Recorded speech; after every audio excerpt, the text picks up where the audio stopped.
Action. À fond dans le personnage. Ah. Oh.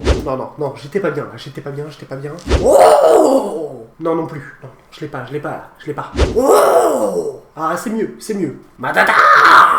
Ah. Je suis pas mal. C'est pas moi, hein, je ne fais que suivre le script.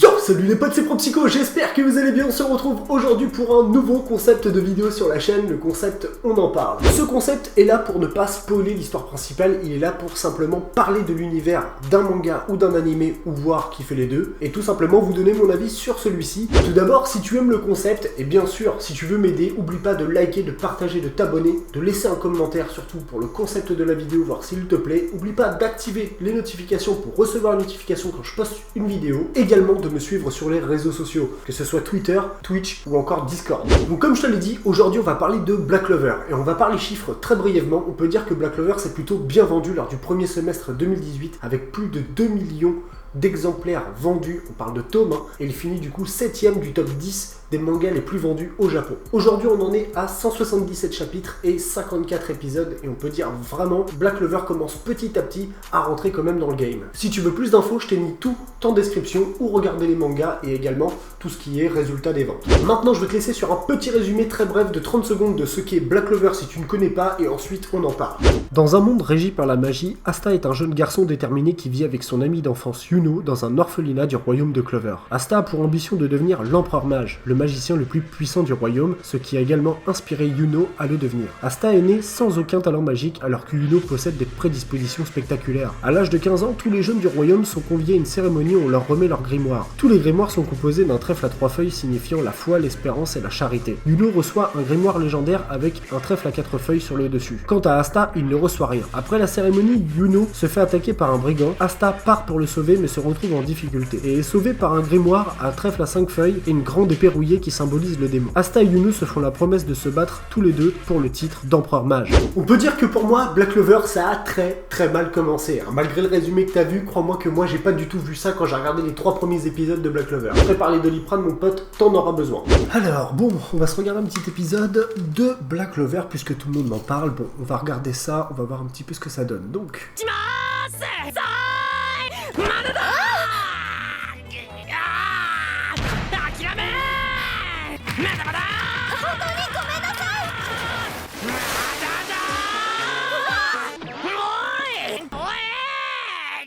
Oh vas-y,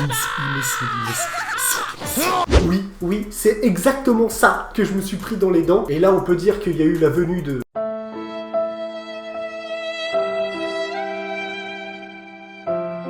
manga papier. Merci, il m'a sauvé la vie. Aujourd'hui, j'ai découvert Black Clover à travers le manga, car l'anime peut vraiment être un répulsif. Franchement, moi les 3 premiers épisodes, ça n'a pas été possible. J'ai été obligé de passer par le manga pour découvrir l'œuvre. Aujourd'hui, je suis passé de j'abandonne Black Clover au tome 14 de Black Clover. Oui, t'as bien entendu, j'ai acheté les 14 premiers tomes de Black Clover. J'ai acheté 14 tomes de Black Clover tout simplement parce que j'ai acheté le 1 et le 2. Je les ai poutrés et je voulais savoir ce qui allait se passer après. J'ai acheté jusqu'au 8. Et jusqu'au 8, je les ai lus, ça s'est enchaîné jusqu'au 14e. Et aujourd'hui, j'ai le dernier tome en ma possession à l'heure actuelle. Et j'attends le tome 15 qui sort le mois prochain avec grande impatience. Donc oui, pour résumer, pour moi, Black Clover est un très bon manga. Et je vais t'expliquer pourquoi.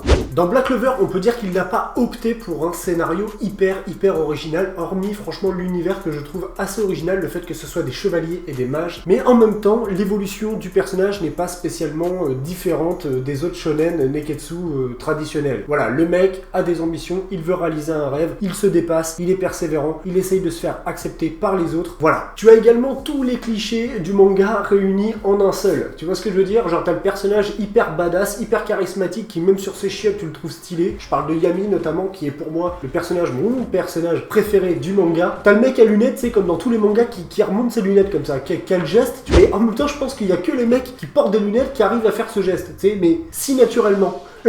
Tu as bien sûr le personnage principal qui arrive à faire évoluer les gens autour de lui. Grâce à son arrivée, les gens arrivent à comprendre des choses et arrivent également à voir le potentiel de ce personnage et celui qui va les faire avancer sans arrêt. Bien sûr, Asta, le personnage principal, a en lui une force insoupçonnée, quelque chose qu'on ne s'attendait pas et au final, petit à petit, on va s'apercevoir que son pouvoir va grandir et c'est ce qui va faire son fameux power-up et qui va lui donner les moyens de réaliser un jour son rêve. Tu as Yuno qui est le fameux rival et en même temps ami, donc ce qui n'est quand même pas une différence mince par rapport à certains autres shonen, comme notamment Naruto, où à la base ils n'étaient pas amis, ou comme dans My Hero Academia ou plein d'autres mangas. Yuno et Asta sont eux amis avant d'être rivaux, et bien sûr à l'heure actuelle, il possède aujourd'hui plein d'autres rivaux qui veulent se mesurer à lui et qui veulent avancer avec lui pour se donner des objectifs et avancer comme ça graduellement. Et fais pas le malinois, je sais que tu repères ces trucs là, fais pas le malin. Oui, il y a des meufs aux gros boobs, il y a la fameuse Vanessa qui est quand même un personnage très intéressant quand tu connais son background petit à petit. C'est vraiment un personnage intéressant, t'as Noël, t'en as plein d'autres. Elle est là, la meuf aux gros boobs qui picole, il y en a toujours une, elle est là. On peut dire que les japonais sont quand même pas très clairs au niveau manga. Et bien sûr t'as le mec le plus chelou du manga, alors je te le dis, lui par contre il est unique à Black Clover, je crois que j'ai jamais vu ça. Lui il est vraiment ultra chelou, le petit Josh là, t'as l'impression qu'il est amoureux de sa petite sœur. Tu vois sa petite sœur de 8 ans, lui doit en avoir une vingtaine, et le mec à chaque fois qu'il voit sa sœur il pisse du nez là. Genre tu vois Sanji dans One Piece, le mec il pisse tellement du nez qu'il fait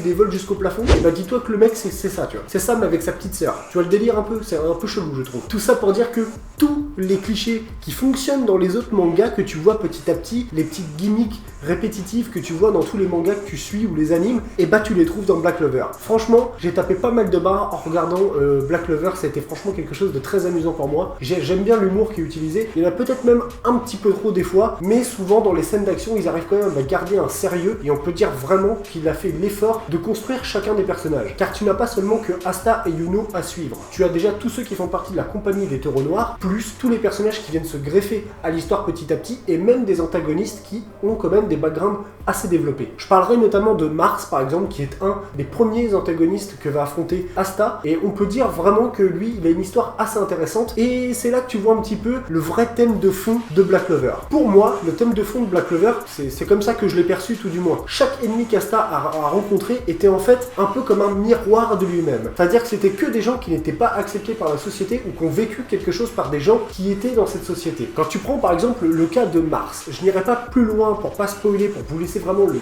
découvrir, mais Mars a été quand même le mec qui a subi des expériences, etc. Et on peut dire que ça l'a quand même vachement changé le mec, puisque à la base il n'était pas forcément quelqu'un de méchant, il est devenu méchant de par les expériences que des êtres humains ont fait sur lui. J'ai pris l'exemple de Mars, mais on pourrait très bien prendre l'exemple de Radès. Radès a été un des antagonistes qui a attaqué le royaume de Clover, donc qui a combattu les chevaliers mages, alors qu'au final, au début de l'histoire, tu apprends qu'il avait voulu devenir chevalier mage. Après, je ne rentrerai pas plus dans les détails pour pas vous spoiler. Globalement, Radès n'attaque pas le royaume tout simplement parce qu'il a envie de l'attaquer et qu'il est con et qu'il a simplement envie de tuer, tu vois, c'est pas un méchant pour être méchant, mais il a vraiment un background. Et ça, c'est intéressant. Dans Black Clover, les antagonistes sont finalement plus proches d'Asta qu'ils ne le pensent. Asta est exactement comme les antagonistes, c'est-à-dire qu'il est pauvre, il a été rejeté, c'est un exclu de la société, il n'est pas noble, il n'a pas de nom, il n'a pas de magie, il est vraiment tout ce qu'il ne faut pas être dans son univers. Et pourtant, il veut devenir empereur mage. Donc le fait qu'il veuille devenir empereur mage, qu'il a donné une promesse à son ami et rival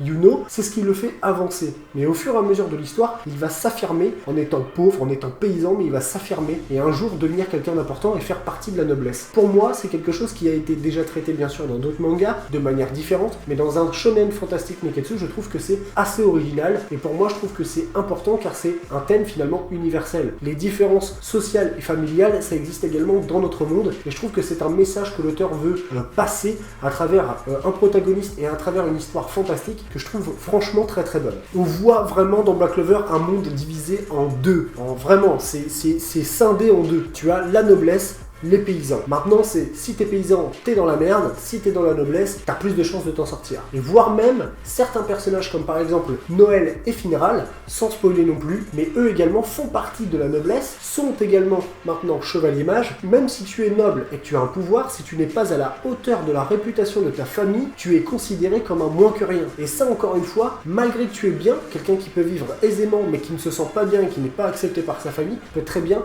mal vivre et être vraiment pas bien. Et bien encore une fois, Asta, malgré qu'il soit paysan, va réussir à faire avancer ces personnages-là, malgré qu'il est pauvre, mais c'est surtout ce qu'il a à l'intérieur de lui, la pureté qu'il a et le fait qu'il accepte les gens tels qu'ils sont. Et encore une fois, c'est quelque chose que tu as dans beaucoup de mangas, beaucoup de shonen, mais dans la manière où c'est raconté dans Black Clover, je trouve ça vraiment pertinent et intéressant. Donc concrètement, pour résumer, est-ce que Black Clover est bon? Bah oui, Black Clover c'est bon. Moi personnellement, je l'ai découvert à travers le manga et pas à travers l'anime. Et encore une fois, ça m'a donné une leçon. J'étais plutôt quelqu'un d'assez fermé. Quand je n'aimais pas quelque chose, je ne regardais pas ou je ne lisais pas. Et justement, un peu grâce à vous aussi également, vraiment merci à mes abonnés, c'est qu'ils sont vraiment insisté sur le fait que Black Clover était bien. Ça c'est la leçon que j'ai retenue, ne te fie pas forcément qu'à ce que tu vois au premier abord, mais essaie un petit peu de gratter pour comprendre. Et surtout si tu n'as pas aimé le format animé, bah lis le manga. Peut-être que le manga va vraiment te convenir. Moi franchement Black Clover en animé, bah je suis pas fan plus que ça, mais en manga j'adore. Et à l'inverse, tu as des mangas que tu n'aimeras pas lire, mais par contre en animation tu trouveras vraiment stylé. En tout cas moi c'est une petite leçon que j'ai retenue grâce à Black Clover et ça me tenait à cœur de faire une vidéo dessus. J'espère qu'avoir fait le petit format Black Clover, on en parle, ça t'a plu.